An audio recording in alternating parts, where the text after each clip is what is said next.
The rain had fallen for 3 days without stopping. Jay stood at the edge of the wooden bridge, looking down at the rushing river below. He had lived near the forest for years, fixing machines for travelers and keeping to himself. But today, something felt different. The air was colder, the wind sharp like it was warning him. Then he heard it, a sound soft and strange, not like any animal he knew. It came again, like a high-pitched cry, almost a baby's whimper. Jace frowned, his boots sinking into the wet mud as he followed the sound. It led him down a narrow trail through the trees. Toward the riverbank, his heart beat faster with each step. Then he saw her, a small shape caught between vines and drifting debris near the rocks. Her skin was pale blue, glowing faintly under the rain. Her eyes were closed, lips trembling, an alien baby no more than a few months old. Barely clinging to life, Jace didn't think. He jumped into the cold water. The current pushed hard against him, but he reached her, grabbing her tiny body and holding her close. He climbed out, soaked and shivering, shielding her from the wind. With his coat, she wasn't breathing right. Her chest moved weakly, her skin cold like ice. Jace wrapped her in a thermal blanket from his emergency pack. He didn't know who she was or where she came from, but he couldn't leave her. "Stay with me, little one," he whispered. Walking back to his cabin, the fire inside was still burning. Crackling gently, he placed her near it, careful not to burn her delicate skin. Her body twitched, eyes fluttered open for a second, then closed again. He let out a breath of relief. She was alive. For now, he searched his drawers for anything that could help. Finding an old baby bottle, filling it with warm nutrient milk, she drank a little, then drifted off into sleep, wrapped in towels. Resting in an old basket filled with blankets, she looked peaceful to peaceful. Jace looked out the window, heart heavy. Someone was missing her. No creature so young would be out here alone unless something terrible had happened. That night, he barely slept, listening for any sound. Watching her chest rise and fall, she didn't make a sound until morning. When she opened her eyes, they glowed like silver stars. She reached out a tiny hand, touching his rough cheek, and just like that, something in him changed. He wasn't just a man with a cabin anymore. He was her protector now. He named her Lumi because she glowed softly. Even in the dark, for 2 days, he cared for her, watching her strength return little by little. But on the 3rd night, something changed again. The wind outside howled louder, like a warning. Then came the knock. It was slow, heavy, like someone testing the door. Jace froze. Baby Lumi sleeping in his arms. Another knock, this time sharper. He placed Lumi in her basket and picked up his old plasma tool, just in case, when he opened the door. 2 tall figures stood under the rain, cloaked in long silver robes, eyes glowing in the dark. They were not soldiers, not guards, they were mothers. One had a scar running down her cheek. The other's hands were trembling. The scarred one stepped forward, her voice calm but shaking at the edges. "Have you seen a child?" "Our child," she said. Jace's breath caught in his chest. The baby was behind him, just a few steps away. But something in their eyes made him hesitate. Were they truly her parents, or were they here for something else? He shook his head slowly. "No, I haven't." The mothers looked at each other, then back at him. The soft one stepped forward. Whispering, she cries like the stars. We hear her even now. Jace swallowed hard, his fingers tight around the doorframe. "I haven't seen any baby," he repeated, louder this time. After a long silence, the scarred one nodded. "If you do, please keep her safe," she said, eyes full of pain. They turned and walked back into the mist, disappearing into the night. Jace closed the door, his hands shaking. He turned to Lumi, who is now awake, staring at him with those silver eyes. The rain poured harder. and the wind whispered secrets he didn't want to hear.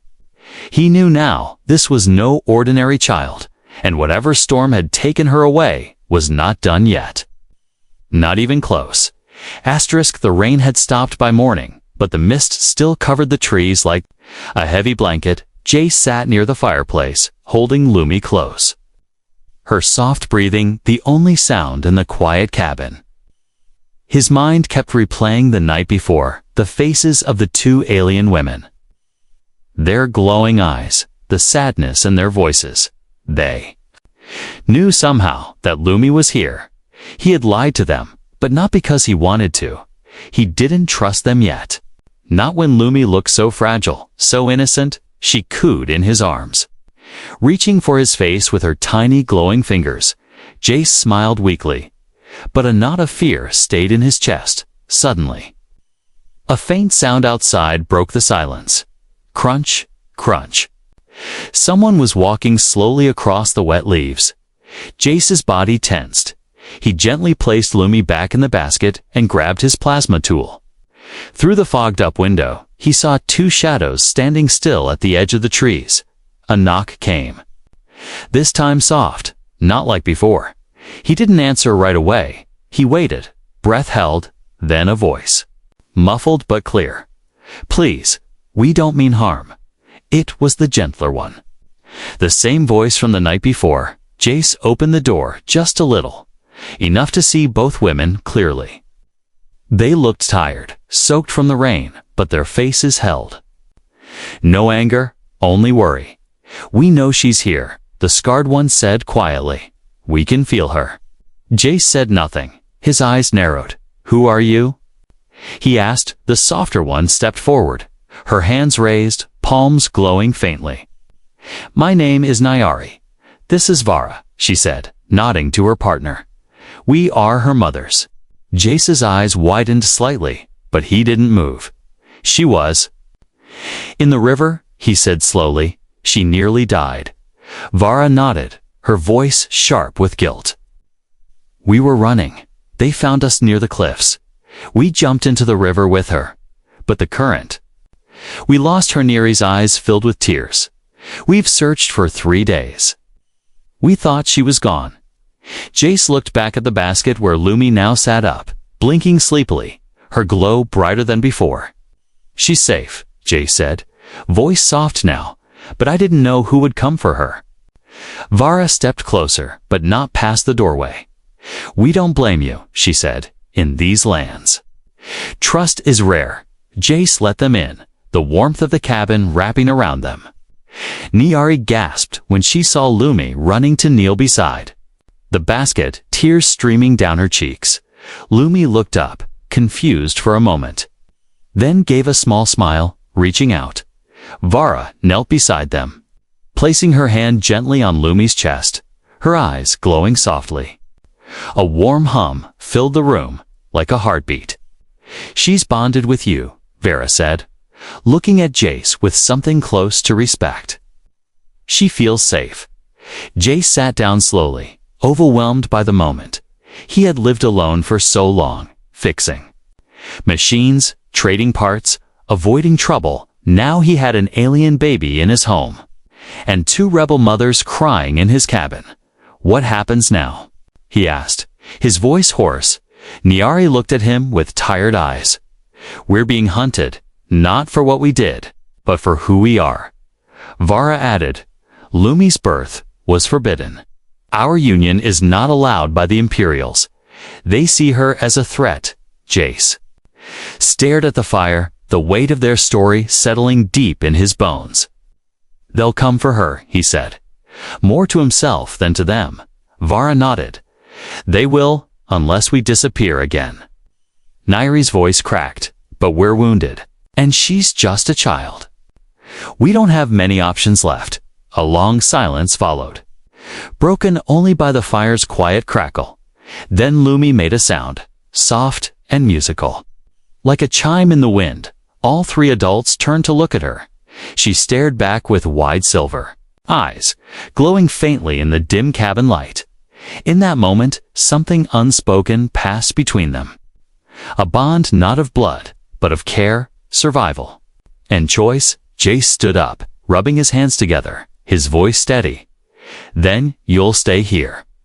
At least for now. Nairi's eyes widened. Are you sure? Jace nodded. This cabin was built to survive storms. It has food, power, and tools. Vara narrowed her eyes, testing him. Why help us? You don't even know us. Jace looked at Lumi, who was giggling now, her tiny hands reaching for Nairi's long braid. I didn't know her either, he said, but I pulled her out of that river, and now she's part of my story. The mothers looked at each other, and for the first time, they smiled not out of joy, but relief. That night, they sat together near the fire, not as strangers, but as protectors of something small and precious, but outside, beyond the tree's eyes. Watched from the mist, cold and waiting. The morning sun barely touched the forest, but Jace was already awake. He stood outside the cabin, watching the trees, listening to the wind. Inside, Lumi slept peacefully between her mothers, wrapped in layers of soft fabric, but Jace could feel something was wrong. He had spent enough years alone in the wild to know when he was being watched. His tools were set on the bench, and his rifle was cleaned and ready, just in case. But this wasn't about weapons. It was about answers. Jace packed a small bag filled with nutrient bars, a scanner, and a personal beacon. He left quietly, leaving a note for Nairi and Vara. I'll be back soon. Don't open the door unless you know the face. Then he headed deeper into the forest, following trails only locals knew. There was one creature who might know the truth, an old alien hermit named Rome, who lived alone beyond the ridge. He was once a scholar, it was said. Now he spoke to no one, except those who truly needed help. The hike was steep and long, the forest silent except for birds and dripping leaves. Jace reached the hollow tree that marked Rome's home, a twisted, ancient place half buried in vines. He knocked 3 times, then waited. A voice finally came. Low and tired, only truth seekers may enter. I seek truth about a child, Jace replied. One who glows and cries like the stars. The vines shifted, revealing a narrow path inside the tree. Jace stepped in, ducking under hanging roots, until he saw Rome sitting by a pale blue flame. The alien was old, his skin faded, his eyes pure white, blind but still sharp. Sit, Rome said. Speak of what you carry.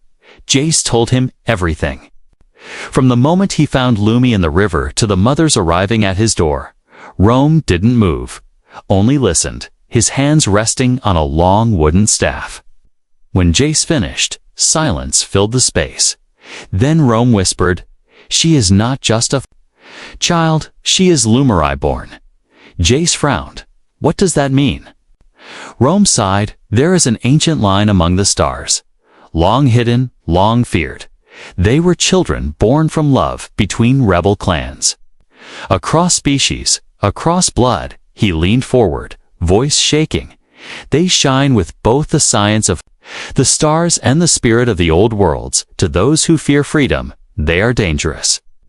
Jace's eyes widened. But she's just a baby. To you, yes, Rome said. But to the Empire, she is a symbol, a threat, a crack in their control. Jace felt a chill crawl down his spine. So what happens if they find her? He asked. Already knowing the answer, they will take her. Break her, use her, Rome said coldly, or destroy her to stop the fire from spreading. Jace clenched his fists.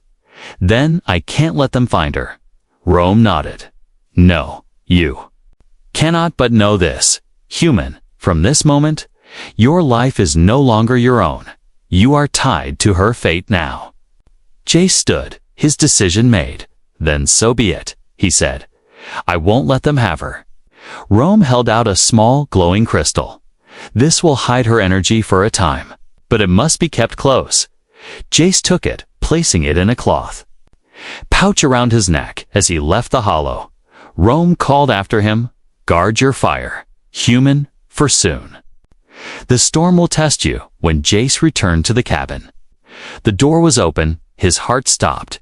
He rushed inside, dropping his bag. Nyari sat on the floor, her face bruised, holding Lumi tightly in her arms. Vara stood by the broken window, a knife in her hand, blood dripping from the tip. They came, she said quietly. Scouts, 2 of them, not soldiers, but they were looking for her. Jace stepped forward, checking Nyari's wounds. Is she okay? She didn't make a sound, Nyari said, smiling weakly. Even when they broke in, she just held my hand. Jace reached into his shirt and pulled out the crystal, handing it to Nyari. Keep this near her heart, he said. It will. Hide her for now.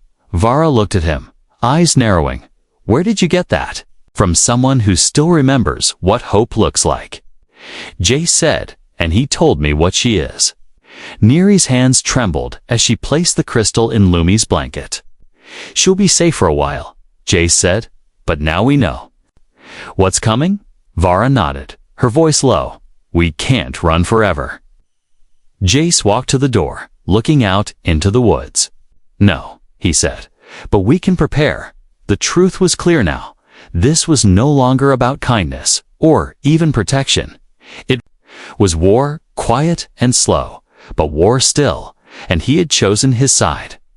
With a baby who glowed like a star, and mothers who would die to keep her safe. Jace didn't sleep that night.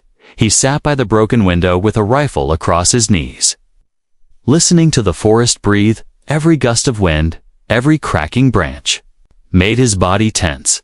Inside, Vara sharpened a blade while Nyari hummed quietly to Lumi. Rocking her gently, the cabin no longer felt safe. It felt like a target by sunrise. The decision was made. They had to move. Jace packed what little food and gear they had left, including the crystal given by Rome, now glowing faintly inside Lumi's blanket. Where will we go? Nyari asked, her voice tired. There's an old mining tunnel near the southern cliffs. Jace replied, no one uses it now, too unstable, but it's hidden. We'll go through the woods, Vara added.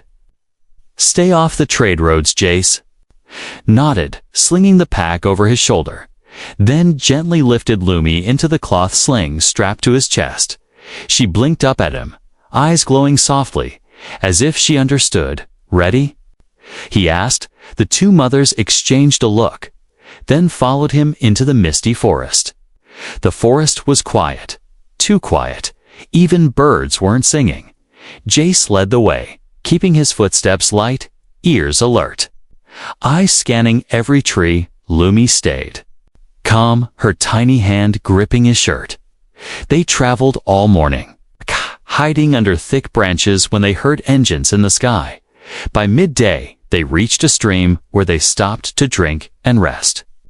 Vara stood watch while Nyari sang a soft melody to soothe the baby. Jace crouched near the water, splashing his face. Suddenly, his eyes caught something. Footprints, not theirs. Boots, heavy ones, fresh in the mud, leading the same direction they were heading. We're not alone, he whispered. Vara was already scanning the trees. Blade in hand, Nyari clutched Lumi tighter, her glow pulsing with unease. We have to go, Jace said. Now, they moved faster now, cutting through thick vines, ducking under fallen logs. The trail narrowed between 2 cliffs, perfect for an ambush. Jace stopped and looked up. And there they were. 2 soldiers in dark armor stood above them, rifles aimed down. Halt, one of them barked. Surrender the child. Vara pulled her blade. Nyari backed against the rocks, holding Lumi close. Jace raised his hand slowly, voice calm. She's just a baby. She's a weapon. The soldier snapped. You don't know what she is. I do, Jace said, stepping in front of Nyari. And she's not yours. Without warning, Vara threw her blade, hitting one of the soldiers in the shoulder. The shot went wide, blasting bark from a tree. Jace grabbed a smoke grenade from his belt and tossed it. The area filled with thick gray fog. Screams echoed. Weapons fired. Blindly, run, Jace yelled, grabbing Niari's arm and pulling her through the rocks. They ran until their lungs burned, until the sound of boots and voices faded behind them. By nightfall, they reached the edge of a deep canyon. Below was the old mining tunnel. Jace remembered from his youth he had played there as a boy, never knowing one day it would be his last hope. "We go down," he said, pointing to the rope ladder, atone, but still hanging. Niari went first, Lumi strapped tightly, then Jace, then Vera last. The tunnel was dark. The air damp and cold, but they were safe. For now, inside, they found old mining carts, rusted tools, and a few dry crates to sit on. Jace sealed the entry with an old metal panel and set up a heat lamp. Lumi slept peacefully now, hidden deep underground, her glow dim but steady. Niari touched Jace's arm. "You saved us again." He looked away. "I don't know how long we can keep this up," Vara added. "They're not just looking for her anymore. Now they want all of us." Jace looked at them, voice low. "Then we don't run next time." Niari frowned. "What do you mean?" "We make a stand," he said. "I have traps, old tech. This place is filled with tools they never expect." Vera smiled for the first time. "You're more than just a mechanic." Jace nodded. "I've been alone for years, but now I've got something to fight for." He looked at Lumi, her tiny hand resting against her mother's chest. "And I won't let them take her outside." The canyon wind howled across the cliffs above them. Soldiers searched with scanners and drones.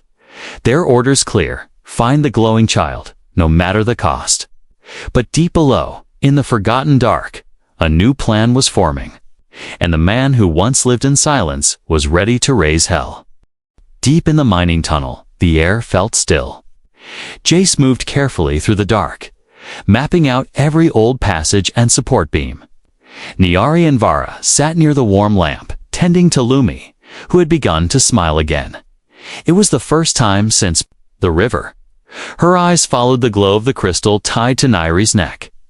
Comforted by its soft hum, Jace returned, holding rusted parts and an old circuit board. "This place is full of junk," he said, setting it down, "but I can build with." Junk. Vara raised an eyebrow. "What are you building?" "Defense," Jace replied. "If they find us, I want surprises ready." He got to work, his fingers moving fast, combining wires, metal spikes, and pressure sensors. Years ago, this mine served smugglers. Now, it would serve as a homemand. A trapped Niari watched him with quiet wonder. "You know, she doesn't glow around just anyone." Jace paused, then looked at Lumi. "She trusts you," Niari whispered. "So do we." Later that night, as everyone rested, Jace walked deeper. Into the tunnels, there was a hidden path, a narrow shaft that led outside, up behind the cliffs. A perfect escape route or ambush point. He marked it with chalk and returned. Passing the old fusion tanks and cracked walls, suddenly, a sharp whistle echoed in the dark. He froze, hand reaching for his belt knife. A shadow stepped out from behind. "A beam, easy," the figure said, raising both hands. "I'm not your enemy." A tall alien woman emerged, wearing scavenger gear and a thick brown cloak. Her face was scarred, but her eyes were calm. Name was Kale. "I'm with the Resistance," she said. "We've been watching your trail." Jace narrowed his eyes. "Then why haven't you helped?" Kale shrugged. "Because if we moved too early, we'd lead soldiers to you." She stepped closer, voice low. "But now the Empire has locked down the entire sector. They're scared of a baby." Jace asked. Kale nodded. "She represents something they can't control, a future they can't erase." He looked at her for a long moment, then said, "We can't run forever." Kale smiled slightly. "You don't have to. Come with me. We have a camp nearby, deep under the hills." Jace hesitated. "Will her mothers be safe?" "We have medics, food watchers on the cliffs," Kale replied. "It's not perfect, but it's better than hiding alone." At dawn, they packed quickly, moving Lumi into a cradle of soft cloth. Jace led the way, showing Niari and Vera the escape path he found. Kale signaled ahead using a flickering light, and soon, another figure appeared, young, armored, carrying a long rifle. The guard gave a small nod and waved them forward. For the next 2 hours, they moved through narrow cracks in the rocks, climbing over fallen trees, until the forest opened up into a hidden valley. In the center was the resistance camp, surrounded by natural cliffs and waterfalls. Tents blended into the stone, and solar panels powered low lights and sensors. As they entered, people turned to stare, not with fear, but curiosity. Children peeked from behind crates. Elders nodded. Respectfully, Kale led them to a large shelter built into the rocks. "This is the heart," she said, "where we protect what matters most." A healer rushed over, checking Vara's bruised ribs and Niari's sore arm. Jace placed Lumi on a soft cot near the fire, watching her eyes glow as they adjusted to the new place. "She'll be safe here," Kale said, standing beside him. "But for how long?" Jace asked quietly. Kale didn't answer, instead motioning him outside. They stood overlooking the camp as Kale pointed to the sky. "There's a storm coming, one we can't hide from." Jace nodded slowly. "Then maybe it's time we stop hiding," Kale smiled. "I hoped you'd say that." Later that evening, the resistance leaders gathered. Jace stood before them, explaining the traps he had built, the mining tunnel's defense points, and how Lumi's power might be used to mislead scanners. An old warrior asked, "Why risk your life for her?" Jace looked toward the fire, where Lumi lay in Niari's arms. "Because no one else did," he said. "She was drowning in a river, and no one came, so I did." Silence filled the room. Then one by one, the warriors nodded. "You'll lead the line," Kale said. When the time comes, Jace didn't answer right away. He just looked up at the stars beyond the cliffs. He had been alone for years, fixing broken machines and sleeping through the seasons. Now, he had purpose. A child to protect, 2 mothers to defend, and a cause bigger than himself. Somewhere out there, the soldiers were marching, scanners flashing, orders echoing. But here, in the hidden camp, a fire had been lit, and this time, Jace wasn't going to run.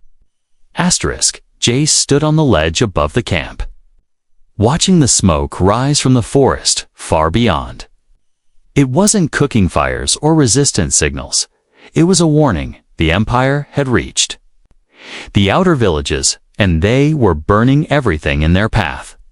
"They're moving faster than we thought," Kale said, stepping beside him, her cloak flapping in the cold wind. "How many days?" Jace asked.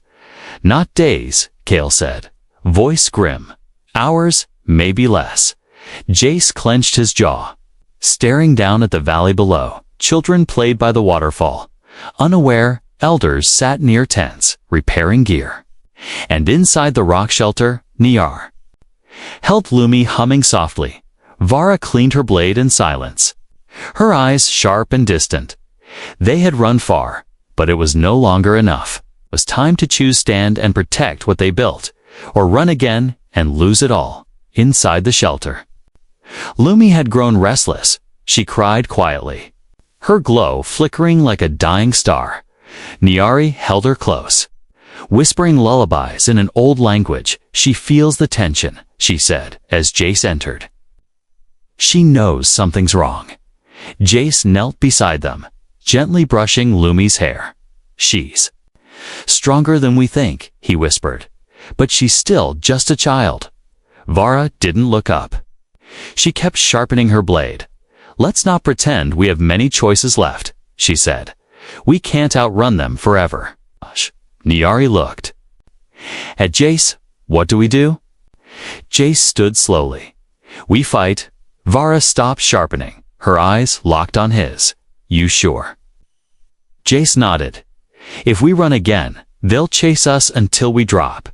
He looked down at Lumi, her silver eyes meeting his. "We make our stand here."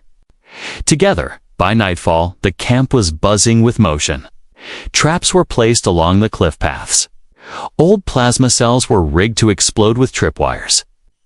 Jace worked alongside the resistance fighters, giving orders, checking circuits, teaching others how to fortify blind spots. Kale spread her scouts across the ridge, and messages were sent to nearby hideouts. This would be their last stand. Inside the shelter, Vera fitted Niari with light armor. Niari smiled, tired but proud. "You always said you'd fight beside me." Vera kissed her forehead. "I meant every word." Jace returned with small energy.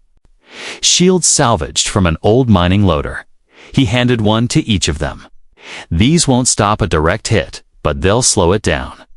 Lumi lay quietly now, her small body calm, the crystal pulsing steadily near her chest. "She knows we're ready," Niari said. Jace nodded. "We just need to hold long enough for the rest of the resistance to reach us." The sky turned. Red by morning, the first drone came with the wind silent, scanning, cold. Jace shot it from the sky with a single pulse. Then the forest came alive. Soldiers in black armor stepped out of the trees. Rifles glowing, eyes hidden behind dark visors. Jace stood at the center ridge. Looking down on them, behind him, fighters lined the cliffs, hiding behind rocks, blasters ready. A voice echoed through a loudspeaker. "Surrender the child, and no. Blood will be spilled." Jace stepped forward, raising his rifle. "She's not yours to take," he shouted, "and you'll have to go through me first."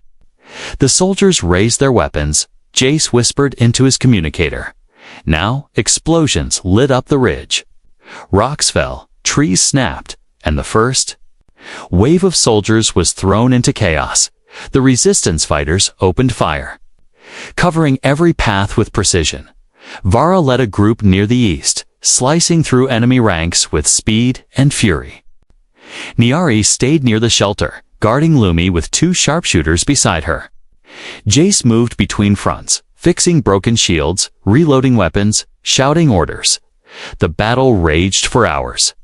And still, the Empire pushed forward. But the resistance held. Then came the elite, dark-cloaked figures who didn't speak, didn't shoot. They moved like shadows, cutting through traps and flames with ease. One of them reached the outer wall of the shelter, slicing through stone with a plasma blade. Niari screamed, grabbing Lumi and diving behind a crate. Jace heard it and ran, blasting his way through smoke and debris. He reached the entrance just as the shadow stepped inside. "Get away from her." Jace roared, tackling the figure. They crashed into the wall. Exchanging blows, sparks flying, the elite fighter grabbed Jace by the throat, lifting him into the air. Then Lumi screamed. The sound wasn't loud, but it echoed deep, the crystal on. Her chest exploded with light, flooding the shelter with pure white energy. The elite screamed, falling to the ground. His armor cracking, Jace hit the floor hard, coughing, but alive. Lumi floated in the air for a moment, surrounded by light, then slowly lowered back into Neri's arms. The silence after was heavier than any storm. Outside, the remaining soldiers began to retreat, some dragging the injured, others running in fear. The resistance had held. The child had awakened. Jace sat near the fire that night, a bandage on his arm, his shirt torn. Kale walked over, handing him a cup of warm tea. "You said she was special," she whispered. "But you didn't say she was a miracle." Jace looked at Lumi, now sleeping between her mothers. "Safe for now. Didn't know myself," he said with a soft smile. Until today, above them, the stars glowed quietly. And far away, across the stars, word began to spread that a glowing child had pushed back. The Empire and the human who pulled her from the river had lit the fire. The valley was quiet again, but not like before.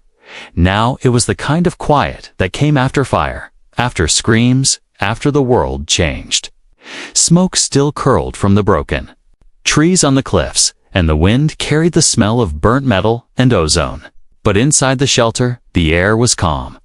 Lumi slept between Niari and Vara, her tiny chest rising slowly. The crystal near her heart now dim, the glow was gone. For now. But the memory of its light was carved deep into every soul who saw it. Jay sat outside the entrance, his back against a stone wall, his arm in a sling, face bruised but eyes clear. Kale joined him, her coat torn and dusty. "We won," she said. Quietly, "At least for today," Jace gave a slow nod. "For today, that's enough." He looked at the valley below, where resistance fighters walked like ghosts between tents and supply crates. Some helped the wounded, others collected weapons, but all of them looked at Jace with something new in their eyes. Respect and something more. Hope. "They're calling her the Flame of Peace," Kale said, with a slight smile. "Some say her light came from the old stars. She came from a river," Jace said, chuckling softly. "And I just pulled her out." Kale looked at him. "You didn't just pull her out. You carried her through fire, through death, and never let go." Jace didn't answer, just looked up at the sky. He hadn't planned to become anything, not a fighter, not a hero. He just wanted to help a crying baby. But the galaxy had its own plans inside the shelter. Niari watched Lumi stir from sleep. Her little hand reached out, finding Vara's fingers and gripping them tight. "She's different," Niari whispered. "Stronger now," Vara nodded, brushing Lumi's soft silver hair back. "And so are we." Niari looked toward the doorway, where Jay sat outside, staring at the dawn. "He's not just a stranger anymore," she said. "No," Vara replied.